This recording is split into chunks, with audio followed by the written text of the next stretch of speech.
last time that doesn't have a syllabus? You got one though, Todd, right?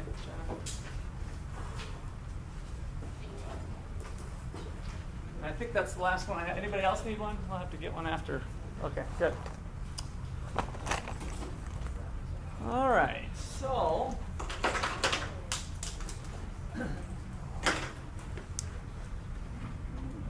this thing. Actually, I want to get this recording.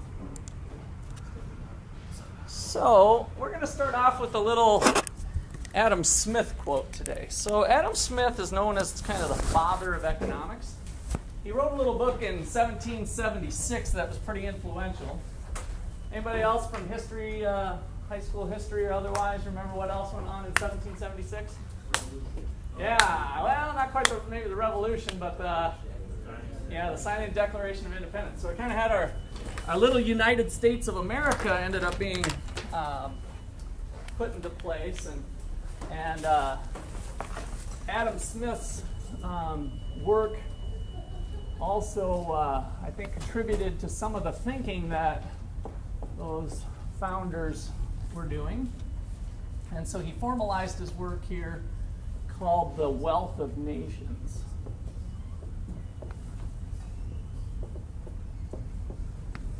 And the thing that sometimes is misleading that I'm not so sure didn't make things worse as far as people really having sometimes a gross misunderstanding of what Smith was about.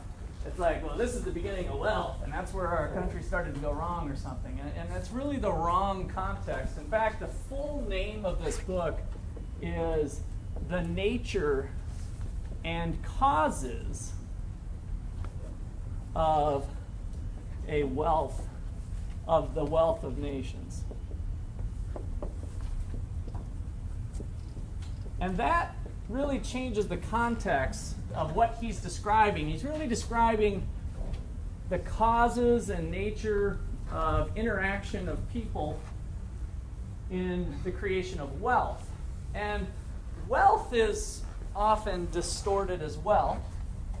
In an economist perspective, we're talking more about just dollars. We're really talking about kind of value creation that we'll spend some time in class about. But just to give you an example, if you were able to pick up, who's a Diet Dew fan? Diet Dew fan? So if you were able to, what would you place as a value of this on a really hot day? You know, I'm not talking about necessarily market prices of running into Walgreens and buying it, but I mean, what is the dollar value of this on a real hot day and you're quenching your thirst? That's actually filled with water, by the way. People think I'm addicted to Diet Dew, but I just kind of use it as a water bottle. What value would you place on it? I'm sorry, give me your name again. Holden. Holden? Yep. Okay. It's the only beverage available. I'd probably pay 10, 15 bucks. Woo, 10 or 15. Okay, on a big day, right? And not every day, so your value that you place on it changes on the place and circumstances and maybe the availability of substitutes that you have for it. Let's just take your $10 figure. So if we think about the $10 value,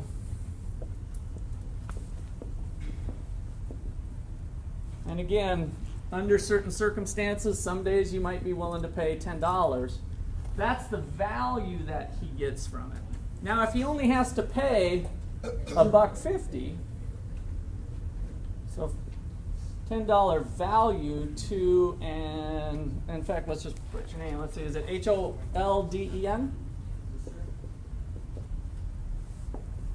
So $10 value to Holden, and it's $1.50 at the store. Now, when the Diet Dew company sold this, they maybe had, and maybe the retail seller of Walgreens or something, they only paid $1 for it. $1 was the cost to the retailer. And we could go down the line and we'll do some exercises later, but let me just stop there on what wealth is. So there's income generated by the sale of it, but Holden got an extra value of $8.50 from it, right? We're putting that into monetary terms. that's an idea of wealth that's a little separate from money in the bank in terms of assets minus liabilities, in terms of what your wealth is. So if we talk about your home equity, your parents' home equity, if they have a $200,000 house and they have $150,000 worth of debt that they owe the bank at a given point in time, then they have $50,000 worth of wealth. The difference between the value of the asset, $200,000, and the debt that they owe, $150,000. $50,000 worth of wealth. But the type of wealth we're talking about here is a little different than that, because the value that was gained to society by Holden being able to buy the dew on a hot day without a lot of other substitutes available was much greater than the price they paid, and much greater than maybe the money that Walmart made on the product. Walmart made 50 cents. He gained $8.50. So society gained a lot more than what the price reflected. That's the type of wealth creation. So you can sometimes use, in this class anyway, value creation and wealth creation in kind of a similar context. So let's put that as a little note here. Note, think broadly about wealth creation as value creation. In other words, it's sometimes it is non-monetary, which is part of the art form of economics. The non-monetary values that we place on things. All right, so one of my favorite quotes from Adam Smith and the Wealth of Nations is this one. It is not the benevolence. It is not the benevolence of the butcher, the brewer, or the baker from which we expect our dinner. It is not the benevolence of the butcher, the brewer, the baker from which we expect our dinner, but from their regard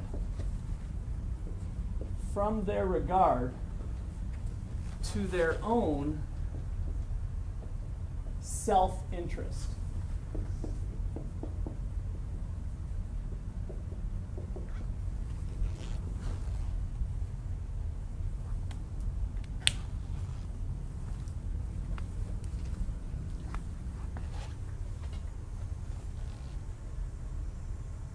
This sentence really kind of captures a lot of the essence of a market system that kind of goes against some of our other logic and why some people struggle with capitalism in general.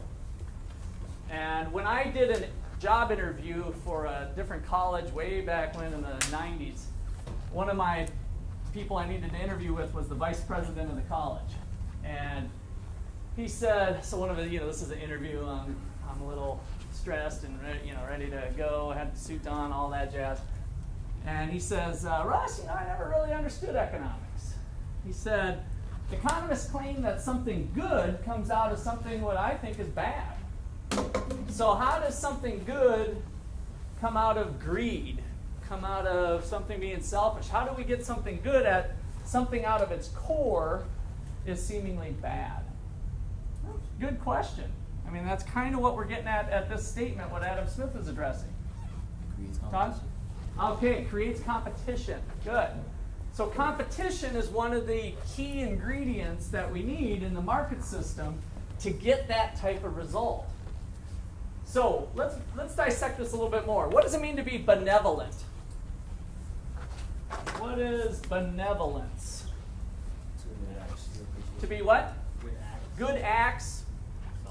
Selfless, charitable, giving, that sort of thing, right?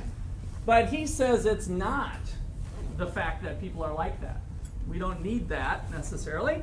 It is not the benevolence of the butcher, the brewer, the baker from which we expect our dinner, but from their regard to their own self-interest.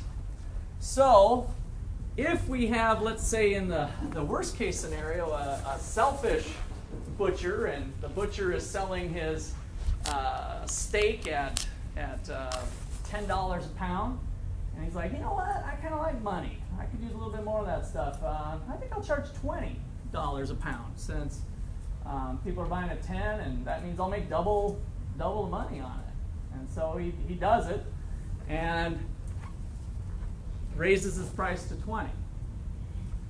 How does competition enter into the picture? Connor, did you have your hand up for that or something else?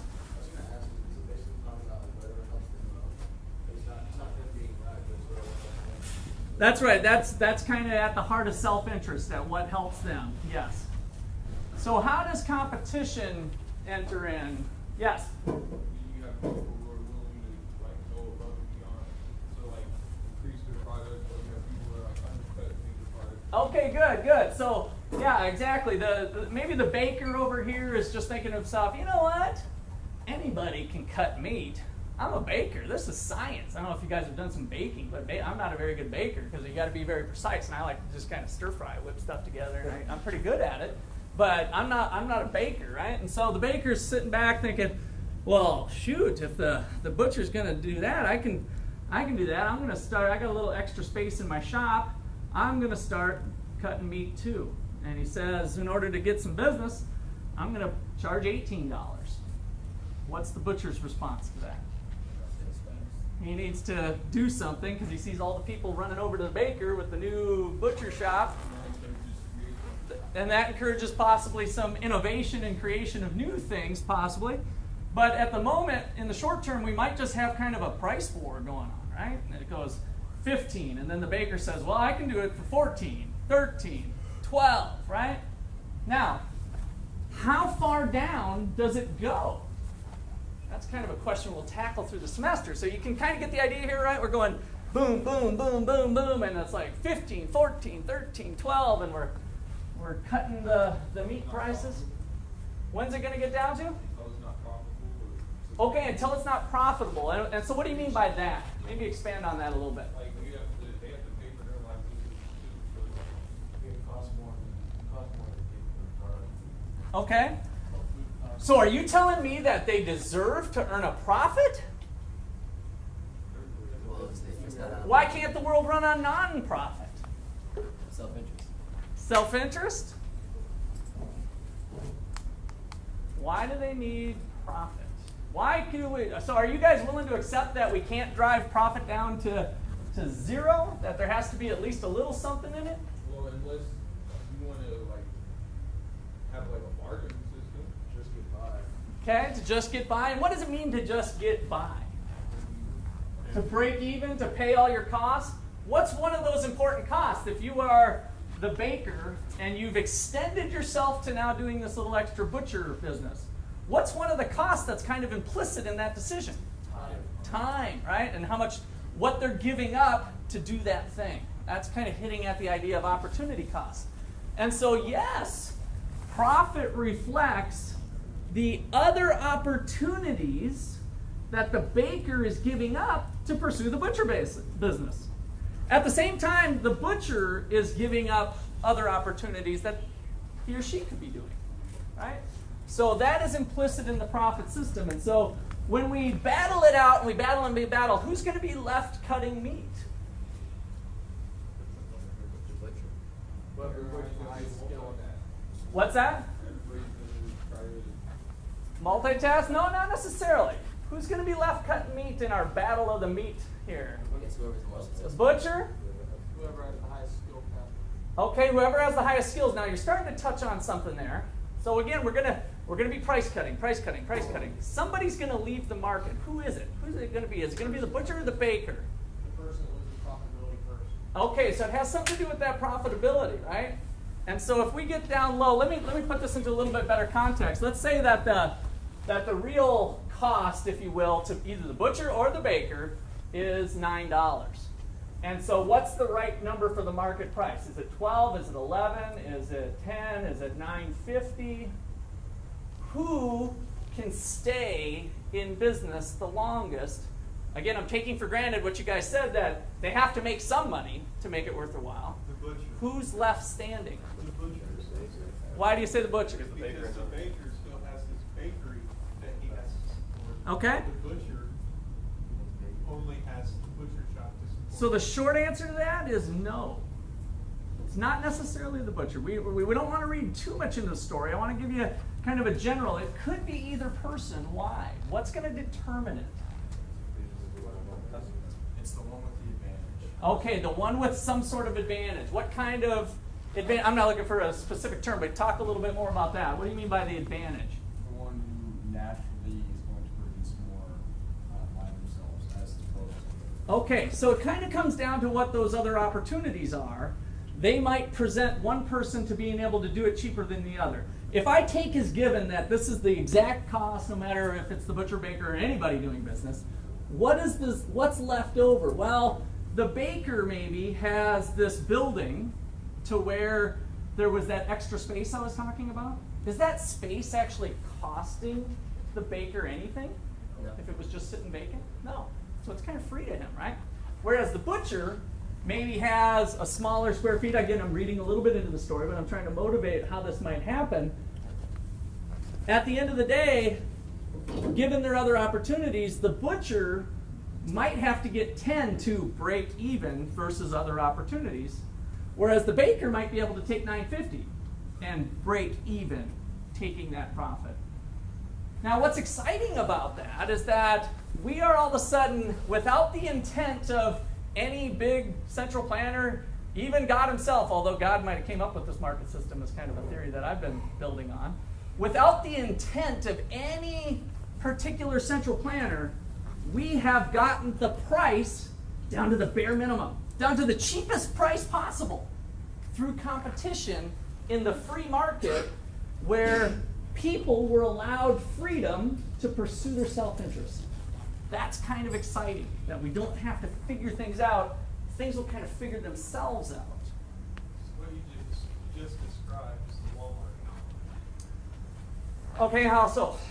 Well, Walmart is able to bring everything in, drive the price down, and the small butcher, baker, brewer can't compete with those prices. Yes, there's some other things that will go on deeper in the semester, kind of a combination of things that might make the Walmart model work. There's other things that the Walmart model, if you will, doesn't work. Haircuts, for instance. How many haircut places do we have in Ottawa? Why isn't there the Walmart of haircuts? Circumstances are different. I'll just leave it at there. I just wanted to show you that bigger is not always better, and that the equilibrium solution may not be one big competitor. It may be more efficient to have a number of small competitors. And gosh, we're almost starting to jump the gun too much here. This is all the exciting stuff we're going to do this whole semester. Also, isn't Walmart creating the economy by when things go on rollback, they sell them for less than they bought them for, meaning that it actually creates less bulk spread within that? No, not necessarily, because if Walmart has committed themselves to buying it and it's sitting in inventory, kind of like my cost of the additional space, what is the cost to them of holding that material longer? What is the cost of that product? If they've already purchased it and it's non-refundable and they've got inventory, what is the cost? Then it's going to cost them whatever they bought it for. And instead of getting nothing for it, then they might as well just get something. Okay, so the cost that they paid for it, assuming they can't return it, is gone, right? And so the next decision, if the item is just sucking and it's not selling as well as they could, and so they say 50% off, and that happens to be below cost, it's actually putting them still ahead of the game. Now, it's still going to show up as maybe a loss on the line item on the accounting sheet, and guess what? That's the real one of the heart of the differences between Professor Wagner's accounting class and economics class. Economics class is about decision making. What's the best thing moving forward in terms of decision making? And that's where our focus will be the majority of the semester. Did I see another hand up? Yeah. No. Walmart has lots of competition. What's kept Walmart going is they did build to a certain maybe critical size that has allowed them to have kind of those volume advantages. They created networks around the globe for buying low-cost items. So there's a number of things going on, but all the stuff on Walmart shelves there's something pretty close substitute at Target and maybe even at some of the shops on Main Street and other places. So it's far from a monopoly. But we will talk about industries where there's just a few firms operating. That'll be another area.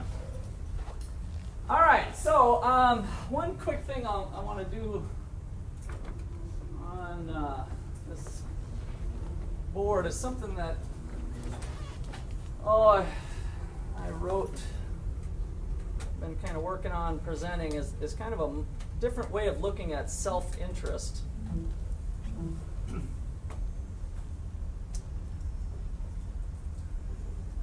And it kind of touches on what Adam Smith is looking at here.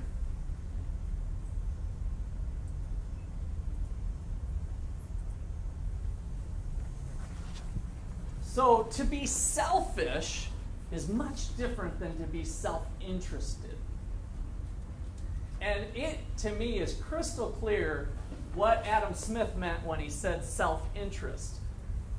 A lot of people don't know that prior to the Wealth of Nations in 1776 and 1755 or something, 1750s, he wrote a different book called The Theory of Moral Sentiments. And he definitely cared about people and behavior and caring about other people and that sort of thing. And so when he talked about self-interest, he's thinking about something different. Here's you, and you know a lot of people, starting with your family that's real tight to you. You know them pretty well, right? And if they get hurt, you get hurt, right? So that's kind of an interdependence of people, and I think it starts with those close to you. Of course, we all know a few curmudgeons who are just loners, and who is that guy? Oh my gosh, they found him out in Vermont or something. Did you guys hear about that? They busted him. He'd been living since the Chernobyl disaster, which was in the 80s sometime, or 90s. Anyway, about 20 years out in the woods, all by himself, complete loner. And so most people don't live that way, I guess is the short of the point, right? So who else is in your kind of friend family? Well, you've got other friends that you meet at school. Some people come and go. You might also get tight with a nonprofit organization or some other institution, your church, right? And so you've got this network of people. And some interesting research has been done on what's called network theory. And it turns out that we are all about 6.6 people away from anybody in the world. That's how close we are.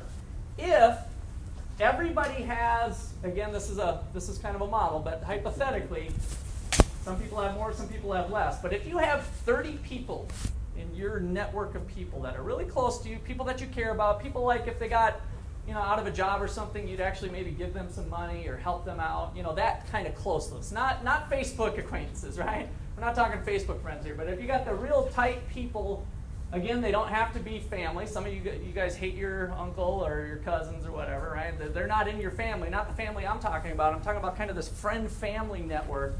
Those people that are in your network, we have this overlapping going on. So somebody out there who's in your network also has their own friend-family network, some of which who overlap. But then there's some who don't overlap, but they overlap with somebody else. And what's fascinating is that just 30 people, if everybody has that 30-person network, we are 6.6 people away from anybody in the world. You've heard of the friend of a friend of a friend of a friend, or the degrees of separation from Kevin Bacon? How many people have heard of that one? That's kind of an old one. So how many degrees of separation are you from you? That's what this is. So here's you, 1, 2, 3, 4, 5, 6. You are 6 degrees of separation away from anybody in the world. And as we start to have technology more and more come into play, we get closer and more connected to people. And so this is pretty awesome news for those fans of a free market system who have been proponents of self-interest. Because a selfish world is not one that I want to live in. But a self-interested world that looks like this seems a little reasonable. We're only 6 people away from anybody in the world. In other words, if you are self-interested, you're only looking out for this sphere of people. As long as this person's doing the same thing, and this person's doing the same thing, the world's interests are covered in just 6 people. You are only 6 people away from anybody in the world. That's kind of cool. All right, now some of the economic impacts that we'll kind of study through the semester is what are the implications of that? Well, for decision making then, and transfers and other things, we may want to keep decisions close to those who you're close to. As we move further out, we have less and less interest of other people. And I've kind of got this in a physical way here. Of course, there might be, this is kind of a limitation of the graph, you might be very close with somebody in Ireland. They might be your best friend who just moved there, right? So it's not meant to be that. They might still be in your friend network. But conceptually, in general, the further we more geographically move away, the less interest we have in what goes on with those people. Okay? All right, so big difference, selfish versus self-interest. Questions or comments there? All right. Let's see. Those of you who have your sheets, which won't be many of you, I understand, at this point, we're going to work through our first model of production possibilities. And so this is located in that front part of your book, the supplement. So if you have those sheets with you, pull them out. Otherwise, you guys can just jot down some notes. Those of you who don't have them, kind of follow along. But this is figure 1.1 of this sheet, and that way you can kind of jot down notes as we go through this. All right, so I think we mentioned this a little bit last time. I think back to the Castaway movie with Tom Hanks. How many of you saw that movie? All right, he had Wilson, the little volleyball guy, and I kind of like to throw out, is that an economy? If you've got one person on an island, is that good enough to call it an economy? And so on that island, we've got Tom doing some fishing and some coconut harvesting. So we have some production and we have some consumption. Of course, Tom gets to eat himself. So in terms of supply and demand, he produces fish, he produces coconuts, and then he eats them, he consumes them. So we kind of have a supply and a demand. Is that good enough to call it an economy? No. And what do you think's missing? A trade between something else. All right, some trade, yeah. So the idea of economy generally implies that there's some sort of exchange going on. And that's what we're going to build on, is why that has some advantages. So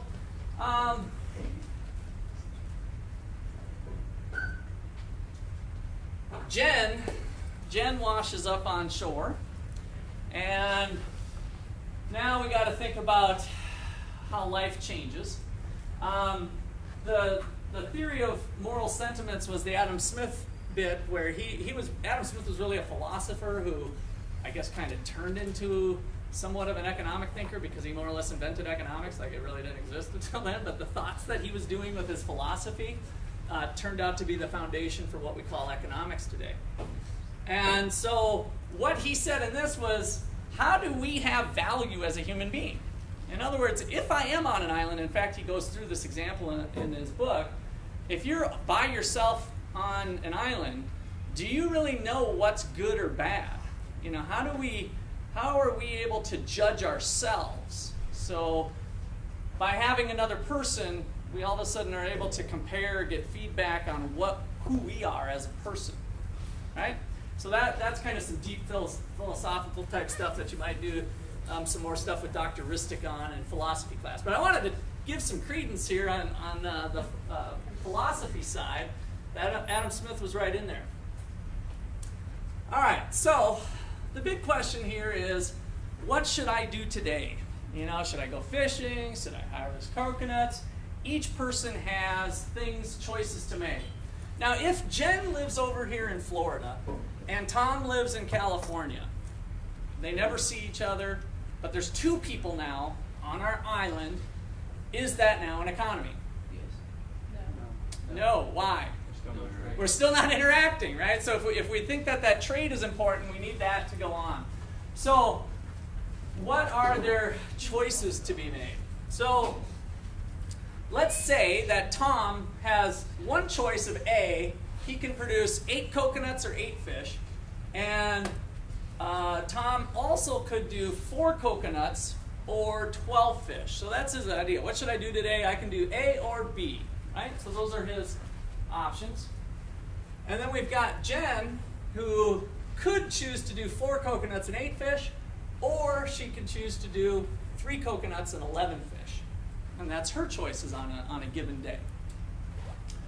So, what can you infer from that data? The opportunity cost of 1 coconut is 3 fish. Okay, so we've got some cost. We can think about the cost of fish, and what are the trade-offs? Let me go to somebody else. That's good. What else can you tell me about it? Not necessarily even the trade-offs. He has more time. He has more time. He actually doesn't have more time. So both of them face the same time constraint. Good thing to bring up. He has more resources in general. He has more resources. No, just the labor. They just have themselves. So it sounds like you guys are touching on something here that's what we're going to get to the heart of. The work he puts into getting a fish or a coconut is the same, whereas with Jen, it's different. It looks Okay. like it's easier to get the fish than it is to get the coconut. So who's better? Who's better at fishing and coconut harvesting? Tom. How do you know that by judging by the numbers? He produces more in total. So one thing to look at is right here with option A. Tom can do 8 fish. If Jen does 8 fish, she can have 4 coconut, while Tom can still have enough time left over because he's more productive and do 8 coconuts total. He might be more knowledgeable, more skill, whatever the case is, he has what economists call an absolute advantage in production. He is better at producing both goods. The question is, why would Tom ever want to trade with Jen if he's better at doing both things?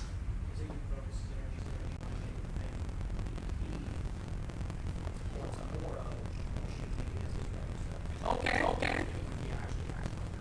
You're touching on the right topic. I kind of want to avoid the thing he wants more of because we haven't brought in whether he likes fish more than coconuts or whatever. But I want to stay more on the production side. Because he can create like a surplus of what he needs. Like if he just focused on coconuts, he could. Okay, why do you say coconuts? He says if he just focused in on coconuts, then he could have a surplus. But why coconuts? Why not fish? I guess is if he's better at her than at both fish and coconuts. You know what would be the difference? Holden? Really? Let's say he did plan B continuously, but he drank 5 coconuts a day. He's doing plan B continuously because let's say he liked the water more. Ergo, he would eventually run out of coconuts. Okay, let's talk about a frame, kind of a snapshot in time, like today only. And let's say they're going to eat, because the fish goes bad and the coconuts go bad on a given day, and what they produce is what they get to consume. I was just saying, he would want to, if like the communication happened and the trade would happen, he would want to focus himself on coconuts because her fish is similar to his fish. Okay, why though? You guys are touching on the right thing, but there's some numbers up here that tell you that direction, and you're not hitting it yet. Okay, so Jen can't produce as many coconuts as he can because he's more productive. Well, both of them. So if he were to focus all his time on coconuts, he could get a better deal, kind of. He'll profit more off of her fish because she can't do as many coconuts as he can. All right, not quite. Let me focus in on. I think you guys are dancing around the right issue, but let's really get into the numbers a little bit more because I hear it kind of in your voice, but you're not able to put it down on paper, so to speak. What does it cost Tom to have a coconut? What is the cost to Tom? One fish, right? It does cost him some time, but it's time that he could be fishing, right? So all we're dealing with are these being the production possibilities. How did you get 1? You guys who said 1 are correct. It's a 1-to-1 ratio. It's a 1-to-1 ratio, so talk to me. How do you know it's a 1-to-1 ratio? Because if he can produce 8 coconuts, he can still produce 8 fish. So 8 coconuts is equal to 8 fish for Tom. Putting our equation goggles on for a moment. Tom can do 8 coconuts or 8 fish, so those two things are equal to each other. The cost of 1 coconut, in order, again, a little bit math here, to get a 1 over here, we divide by 8. What I do to one side of the equation, I got to do to the other side of the equation. 1 coconut equals 1 fish, so the cost of a coconut's a fish. Likewise, the cost of a fish is a coconut. Let's check out Jen's situation. 1 to 2. Okay, 1 to 2. 2 fish. Let's see how we do this here. So 4 coconuts and 8 fish, right, is one possibility. Kind of this is option A. Option A is 4 coconuts. And, oh wait, let me do a little schedule form here. We'll put on our schedule goggles for Jen here. And we'll say that we got coconuts and fish. One option, option A, is to go 4 coconuts and 8 fish. Another option is B, to go with 3 coconuts or 11 fish. What is the cost of a coconut for Jen? 3. How'd you get it? That's what we got to focus in on, yes, is the change in behavior. Going from A to B or B to A is a different choice.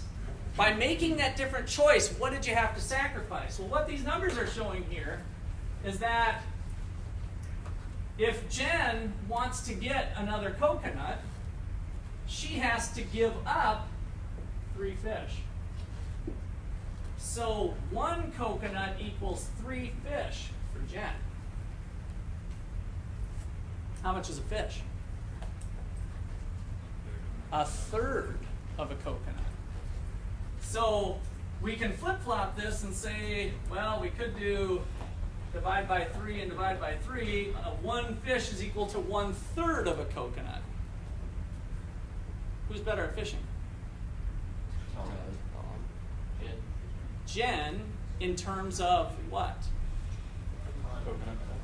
In terms of coconuts given up. All right, now we're on to something. Because if Jen goes fishing, it costs her 1/3 of a coconut. How much did it cost Tom? 1. Who's doing it cheaper? Jen. Jen has a comparative advantage in the production of fish. Tom has a comparative advantage in the production of coconuts. Tom has an absolute advantage still in the production of both things. But that doesn't matter for trade. So with trade, we're going to focus in on what we're good at, the thing that we have a comparative advantage in, and that is the same thing as saying the thing that we have the lowest opportunity cost in. All right, so let's check this out here. Let's see how this plays out. I got a little more if you're still a little foggy. So if we put on our graphing goggles, putting coconuts on the vertical axis and fish on the horizontal, point A and point B are just mapped out here. So all I did was I just mapped out the 8 and the 8 is point A. And in order for Tom to get more fish, he has to give up an equal amount of coconuts, a 1-to-1 ratio. So the cost of 1 fish is 1 coconut. Jen's look like this. If you were to plot her point A and point B, she, in order to get 1, well, we can do the third, but she can get 3 more fish if she gives up a coconut. So 1 fish is 1/3 of a coconut. She has the comparative advantage in fish production. Who should do what? Jen should fish. Tom should do coconuts. Maybe they can get together and make themselves better off, right? So, how much should they do?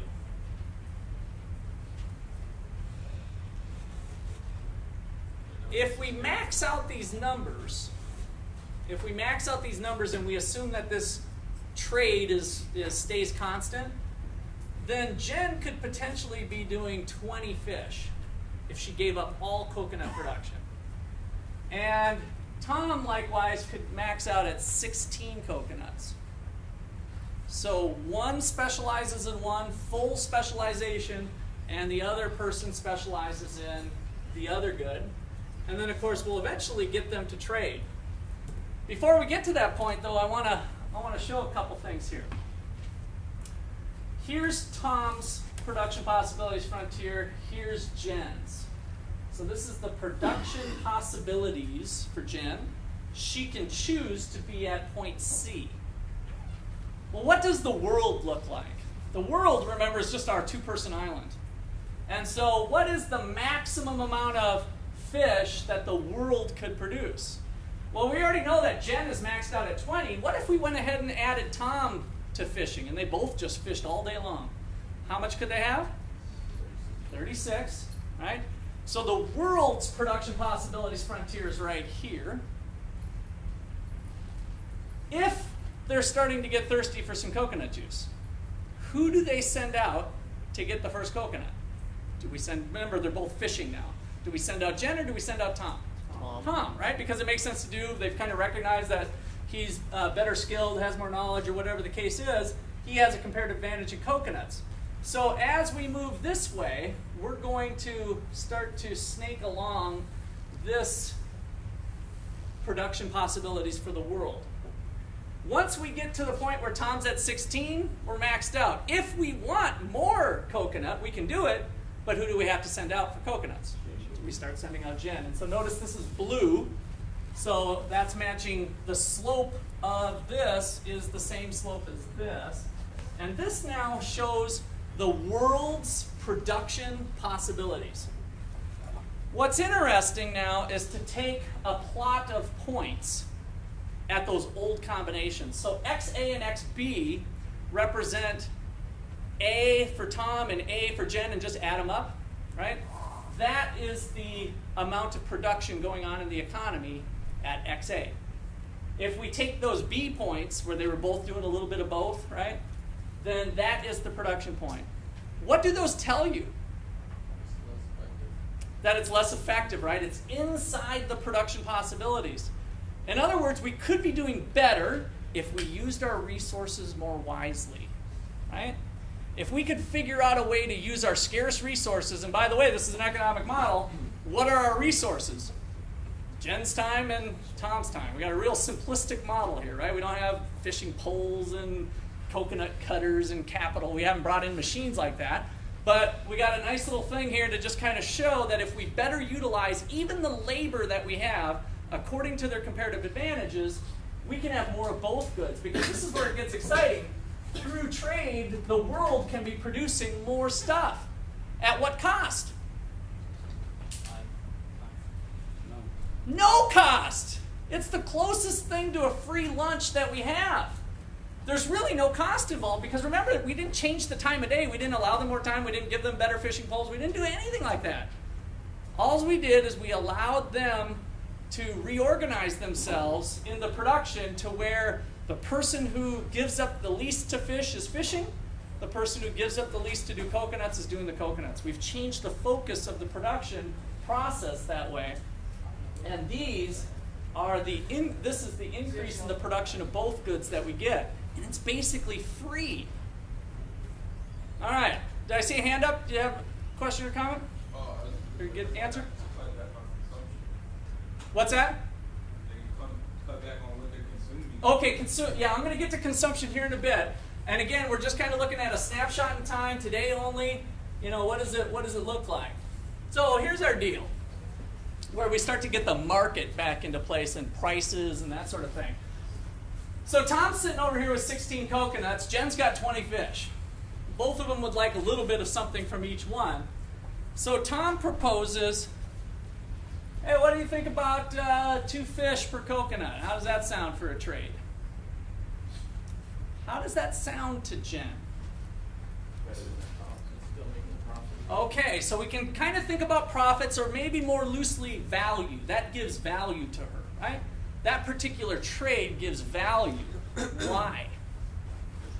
Because it costs her money. Because what's her cost? If she gives up 3 fish, if she gives up 3 fish herself, if she's like, screw that guy, I'm just going to do my own thing, in order to get 1 coconut, she has to give up how much? 3. What's he got on the table? 2. If she acts according to her self-interest, even if she kind of doesn't like him very much, is she going to be made better off? Yes. That's kind of powerful too, right? We've got kind of this impersonal cooperation going on between people pursuing their own self-interest. They don't necessarily need to like each other if we can engage them in a win-win situation where both parties are made better off, right? That's important with the market system, is that we are, instead of thinking of dividing up the pie, we're making more pie. By reorganizing production and specializing in what we're good at, we're making the economic pie bigger so that both parties can be made better off. All right, so Tom needs to get at least 1 fish, otherwise he could do it himself. So 2 works for him, that's why he threw it out. Jen is willing to pay up to 3 fish. She probably wouldn't be that interested in 3 fish, but even if it was 2.9, she would be better off, right? So we have a market born. This ends up being the price range that we'd expect these 2 people to trade at. We can predict through this model that the coconut prices are going to range between 1 fish and 3 fish. It's going to be somewhere in that price range, because anywhere in that range makes both parties better off. Now, as we start to move towards 2.9, who's better off, Tom or Jen, relative to 2? Tom. So now we start getting into kind of a pie argument, right, of where there might be some real negotiations that go on, and how does the price get settled. We're not tackling that right now, but we'll get there. But we do know that both parties, nobody's getting screwed relative to the no trade position. With free trade, both parties are going to be made better off if they can voluntarily act and have the freedom to trade. All right, so Jen says we got a deal. Maybe they have to negotiate some side payments or something, I don't know. Okay, so here's some exciting news. What I've done here is I've redrawn the production possibilities, just like we saw before, for each person. Now, with Jen, when she would give up 1, 2, 3 fish, she would get 1 coconut, right? Now she gets more. All of a sudden, her consumption possibilities are much greater than anything she could do on her own. That's kind of a different way of reflecting that gains from trade, that both parties are made better off. Same thing with Tom. Even though he was the better coconut harvester and fisherman, on his own he could give up 1 and get 1, but now he gets 2. Boom. He's outside what he can do himself. So this is the consumption possibilities frontier. And the key takeaway is that for both parties, the consumption possibilities are outside anything they could dream of doing on their own through free trade. Okay? All right, questions or comments there so far? Are you excited as I am? All right, so some of you might be sitting back saying, wow, that's fine for some stupid island and taken off a Castaway movie, but this is the real economy, Russ. We got 300,000 or 300 million people sitting on our island. It's a little over that now. But the population of the United States is 300 million people. How's that hocus pocus going to work in that island? Well, it works very similarly. So on the island we have households that are made up of people and families, just like we talked about, right? And the businesses that go on are really a manifestation of what people are doing to specialize in what they're good in to earn a paycheck, right? Think about what a firm is. It's a collection of people who are working together for some reason, voluntarily. We got rid of slave trade quite a long time ago, right? So voluntarily seeking out what they think they're good at, and by the way, what they think they're good at tends to match up with what they can get the best pay for, right? So seeking out their skills, going to college, learning new skills, new things that adds market value to them. They're finding some place to use their comparative advantage. It's no different than Jen figuring out she needs to be fishing and Tom figuring out that he needs to be coconut harvesting. And then we have these businesses producing the goods, and of course we start to see trade going on between the two. So all of this stuff, kind of fancy term in businesses, well, how does this thing scale up? Well, there was a lot of Shark Tank people, right?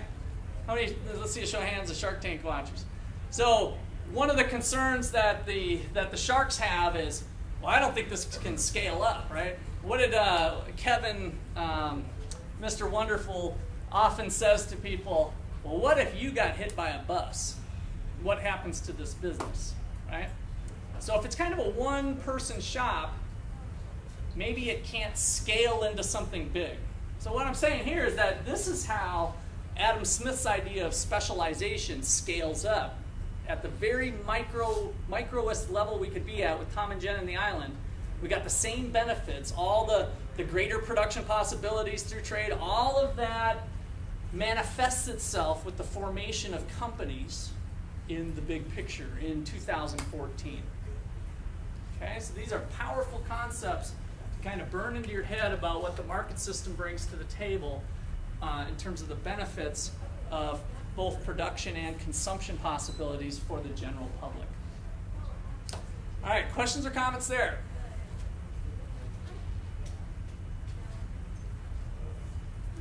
All right, fun stuff. Let's get rid of this thing for a little bit.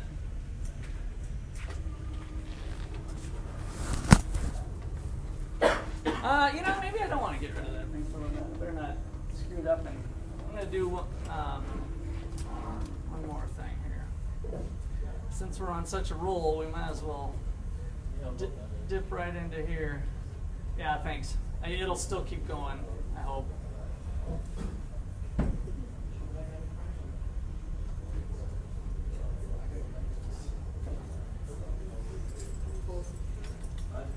Okay, let me get this thing back down.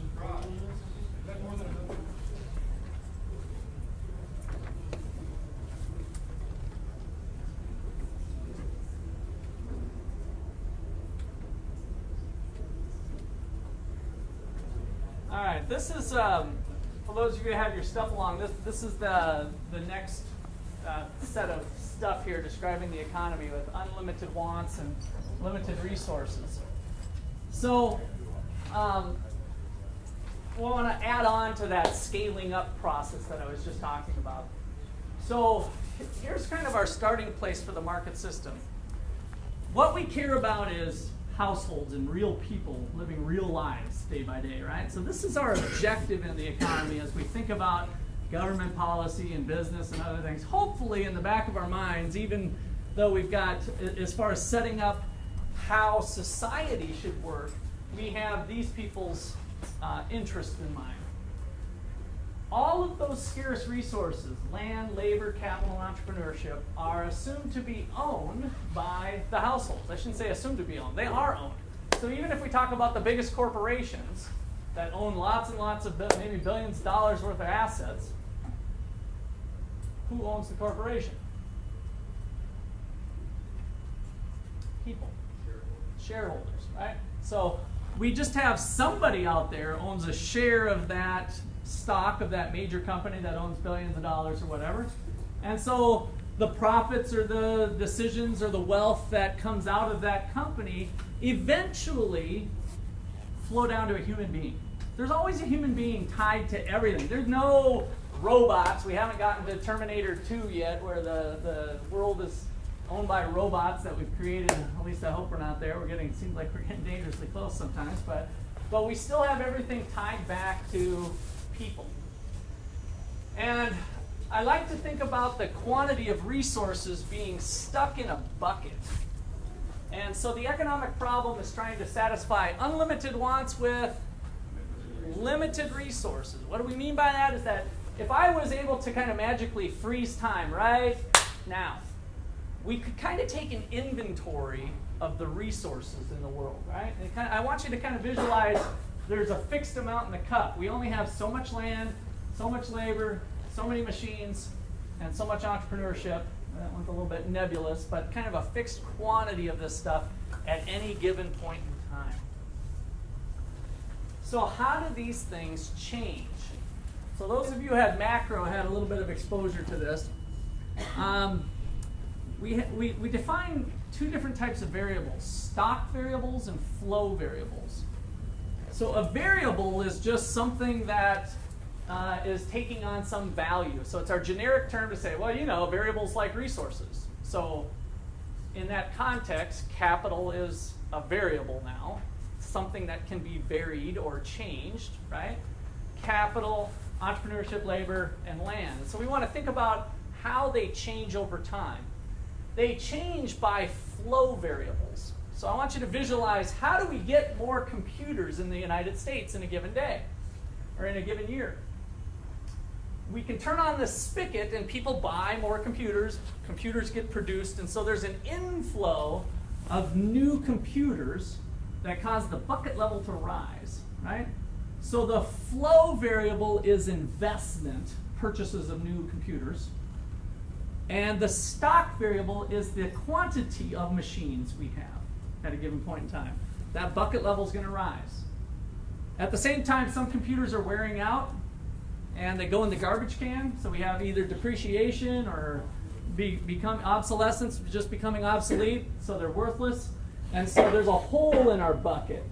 And so what determines the bucket level at the end of the year, so here we are in 2014, where are we in 2015 a year from now, is a balancing act of the flow variables, the investment that goes on and the outflows that go on. And so if this one has a bigger flow than this one, what happens to the bucket level? Drops, right? So if this flow is bigger than this flow, then the bucket level drops. And so we can kind of think about that with labor and land or anything. With labor, we have people, the birth rate might be our variable, the flow, the birth rate over the last year, and the death rate. How many people are wandering around our island is a balancing act of the birth rate and the death rate. Okay, so stock variables and flow variables. If you keep that conceptually in your head, it'll help you tackle some of the bigger fish to fry later on. All right. So I think I'll restrict those of you who had macro from this next one, but I think this helps to serve the point. All right. If I told you I made $145,000, do you think I'd be relatively well off, pretty rich? Yeah, 145 is okay. Okay. What if I told you I made that 145,000 over the last 10 years? Did I say that I had 145,000 per year when I told you it? It's a little trick I play on everybody the first time. I didn't, right? So you implicitly thought it was 145,000 per year. I just said, suppose I make 145,000. And you kind of thought, oh, that guy's rich. Well, in order for the variable income to have meaning, what does it need? A time frame. Good. So again, if I say I make 145,000 over 10 years, then on average I made 14,500 a year. I immediately dropped below the poverty line pretty quickly. I went from rich to poor lightning fast. And then I can get mega rich just as fast too. I made 145,000 this month. Now all of a sudden I jumped into another income bracket, right? So without specifying the time frame, the variable is meaningless. That's our flow variable. Our flow variable has to have a time frame associated with it. Let me give you another example. If I told you I have $145,000 in my checking account right now, and we're going to head out to Kansas City tonight, and we're not coming back till it's all gone, are we going to have a good time tonight? Yeah. So a stock variable like your checking account balance, that has meaning at a point in time. That's when I did the clap of the hands. At a point in time, your checking account balance has meaning. I didn't need to tell you 10 years, 1 year. There's no time frame. That is a stock variable. So the checking account balance is a stock variable. The flow variable is the income. And now you can start to see the balancing act. If my paycheck of $145,000 gets dropped into my checking account, the checking account rises, right? So the flow variable is the income. The stock variable is the checking account balance. Those of you who are in accounting, maybe you're in it now or down the road, the balance sheet and the income statement are kind of what we're talking about, with assets and liabilities on the balance sheet, and the income statement having the flow variables. Okay, questions or comments there?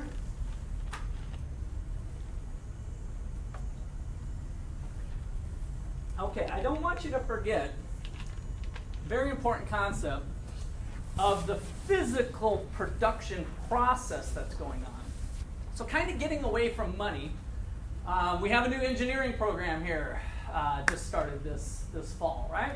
So what do engineers do? To some degree, they come up with blueprints of different ways that you can make something, right? So if I want to make a pizza, there's different ways that I can combine the scarce resources to make that pizza.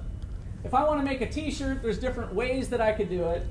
With a basketball, maybe back in the old days, I had a hand-stitched basketball. So I could choose to make the basketball with a lot of labor and a little bit of machines, or maybe with one big machine and one person punching a few buttons, and we get a basketball at the end of the day. So don't forget that there's a physical production process going on where the resources are being transformed into final goods and services that we ultimately care about. These are the things that make us happy, is what we'll kind of argue. The final goods and services are the things that bring us happiness. Having, a piece of land just sitting idle or a machine that's not doing anything doesn't give us any benefit.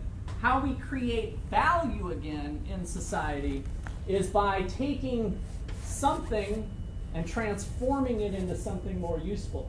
We're creating value, right? That's wealth. That's wealth creation. That is our process that goes on day in and day out. There's somebody out there in the United States, 24 hours a day, creating value, or in other words, creating wealth, the wealth of nations, through production and trade and exchange in the market system. Okay, so that's our physical concept. Here's the one I just showed you before in terms of the formation of businesses and households. And the next one's where we get down to the market system.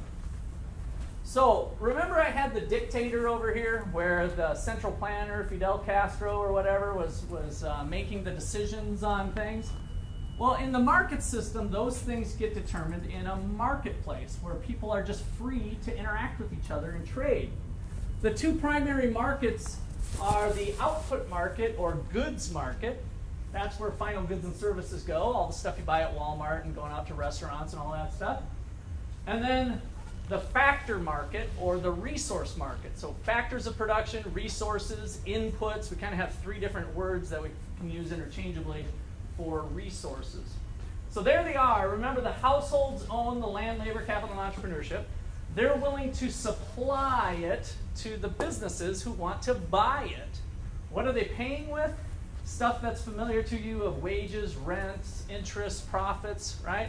Those are all funds that are being exchanged through the factor market going back to households. And that, of course, represents their income, especially the wages and salaries. What do they do with their income? They run to Walmart.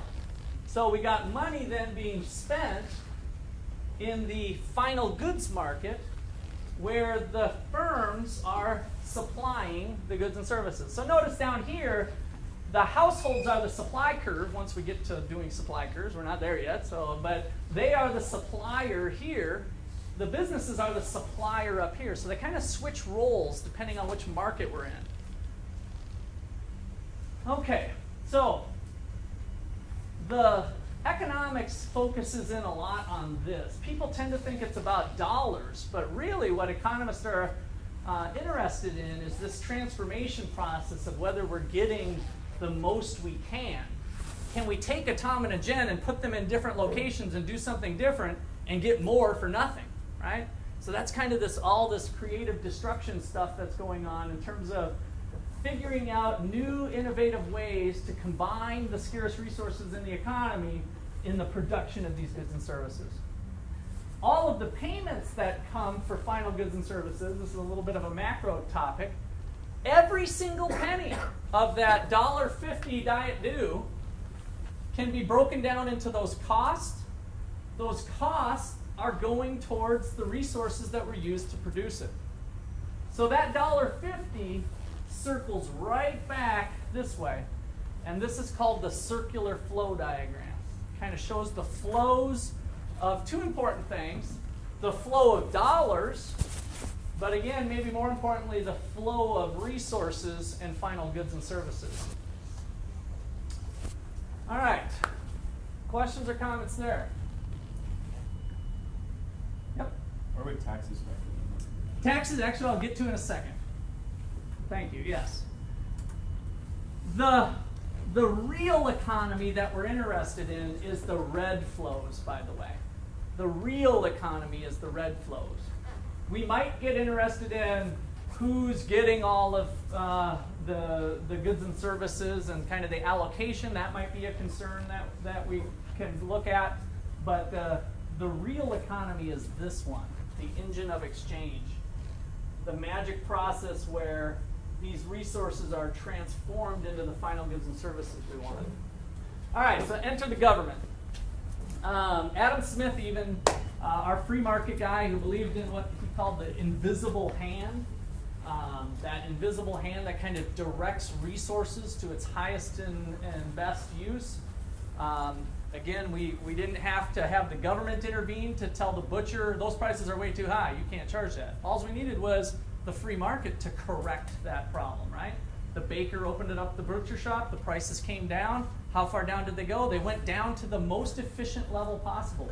In the long run, there might have taken some time for that all to happen, but through healthy competition, we ended up getting a good result. And so part of what the government is needed to do in terms of Adam Smith's opinion is to establish property rights and to enforce them. Now I heard somebody else say regulate. Who's that? What were you thinking there? You have to have certain safety standards. Okay. Yeah, there are certain situations where, and we'll talk a lot about this more later, that we can establish laws again. Remember I talked about the rule of law? That we have kind of a minimum standard that we all agree as a society is the right thing to do. Like we don't want 10-year-olds working in a factory, right? So we establish a law that the rule is you got to be at least X age before you can engage in work. So stuff like that. And then we can have debates whether what the appropriate age is, if that should be 21 or 18 or 16, right? So then we get into those debates. But we kind of all agree that there is a need for government to establish some of those rules of the game. All right. So on this flow here, how does the government collect money? There's only two sources. So it's kind of simple, even though government is very complicated. In this basic premise here, it's fairly simple. There's only two spots to collect taxes in. The factor market, which is the income tax. So before you get your paycheck, Uncle Sam takes a cut of it, and it comes up to the White House. At the cash register, before you get your goods, you tack on a little bit of what we call a consumption tax, or more generally referred to as a sales tax, and that flows into the White House. Okay, so that's the only way that the government brings in tax revenue. So then where do they spend it on? Well, G1 here is representing weapons of mass destruction, for instance, or toilet paper for the White House. Obama has to wipe his butt too, so he might just go to Walmart, the big, evil big box, and purchase toilet paper. That shows up as an expense for the White House, right? So there's that type of government spending in the output market, the final goods market. The government has to have staff and employees and janitors, people who work for the government, and so they enter the factor market, and some of this doesn't all go over to the businesses now when we have another agent involved here, the government. Some of it gets directed here, and they pay those people a paycheck. Of course, they don't get 100% of their paycheck. They have to pay their taxes too, so some of it just kind of loops right back up, but they get their after-tax income too, so there's a government employee doing their thing here. And then the last one is what I call kind of the Robin Hood spending, and that is G3.